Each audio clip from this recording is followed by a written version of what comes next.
Everyone, today I will talk about emergency provision. Emergency provision, what is emergency provision?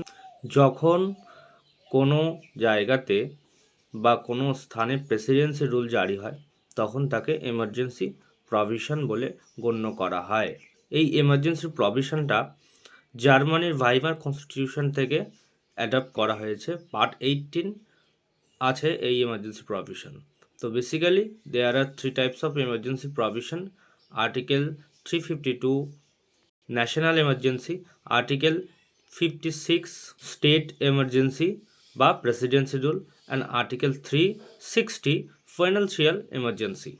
তো এই ভিডিওটা আমরা দুটো ভাগে ভাগ করব। প্রথম ন্যাশনাল এমার্জেন্সির ব্যাপারে কথা বলবো, অ্যান্ড পার্ট 2তে আমরা ফাইন্যান্সিয়াল অ্যান্ড স্টেট এমার্জেন্সির ব্যাপারে কথা বলবো। তো আমরা জানব কোন কোন গ্রাউন্ডসে ইন্ডিয়াতে ন্যাশনাল এমার্জেন্সি ঘোষণা করা হয়। তো আর্টিকেল 352 এই বলে যে ইন্ডিয়াতে বা ইন্ডিয়ার কোনো পার্টে war external aggression and armed রিলিভিয়ানের মতন যদি কোনো ঘটনা ঘটে এবং প্রেসিডেন্ট মনে করে যে এমার্জেন্সি ইজ নেসেসারি, তখন সেখানে এমার্জেন্সি প্রভিশন লাগু করা হয় অ্যাজ পার আর্টিকেল 352 আন্ডারে। তো আমরা জানব ওয়্যার কি।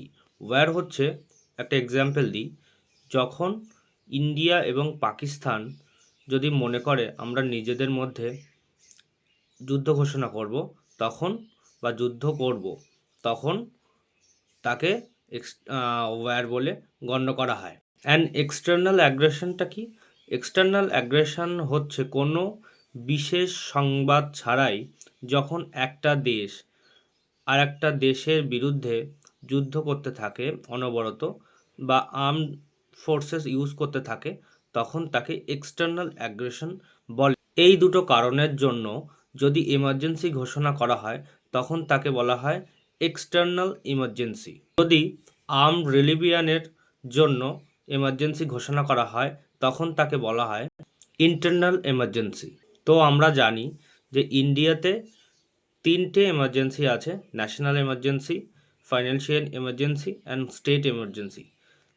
তার জন্য ইন্ডিয়াতে তিনবারই এমার্জেন্সি ঘোষণা করা হয়েছে এখনো পর্যন্ত। তো আমরা দেখে নেব ফার্স্ট যে প্রোক্লামেশন এমার্জেন্সি ঘোষণা করা হয়েছে সেটা কখন। 26 অক্টোবর 1962, ইন্ডিয়ান চায়না অ্যাটাক। সেই জন্য প্রেসিডেন্ট সিকিউরিটির জন্য আর্টিকেল 52 এর আন্ডারে এমার্জেন্সি ঘোষণা করেছিল।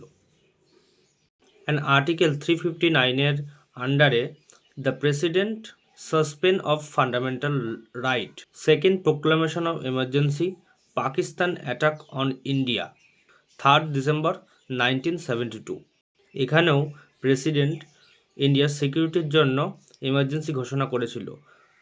And third proclamation of emergency can declared by prime minister Indira Gandhi. সেটা হয়েছিল 25 জুন 1975। এটাতে কি হয়েছিল? এই এমার্জেন্সির আগে এলাহাবাদ হাইকোর্ট ইন্দিরা গান্ধীর বিরুদ্ধে একটা রিট পিটিশন জারি করেছিল। সেটাতে লেখা হয়েছিল ইন্দিরা গান্ধীকে কারাপ্ট প্র্যাকটিসের মধ্যে ধরা হয়েছে। তার জন্য এলাহাবাদ হাইকোর্ট বলেছিল ইন্দিরা গান্ধীকে পাবলিক অফিসের থেকে ডিসকোয়ালিফাই করা হবে এবং 6 বছর পর্যন্ত সেখানে থেকে সাসপেন্ড করা হবে। এবং সেই কারণে ইন্দিরা গান্ধী সুপ্রিম কোর্টে নিজের রিট পিটিশন জারি করেছিল এবং সেখানে বলেছিল এবং এলাহাবাদ হাইকোর্টকে চ্যালেঞ্জ করেছিল। কিন্তু সেই সময় সুপ্রিম কোর্টের ভেকেশন চলছিল, তার কারণে এলাহাবাদ হাইকোর্টের কথা তাকে মানতেই হতো।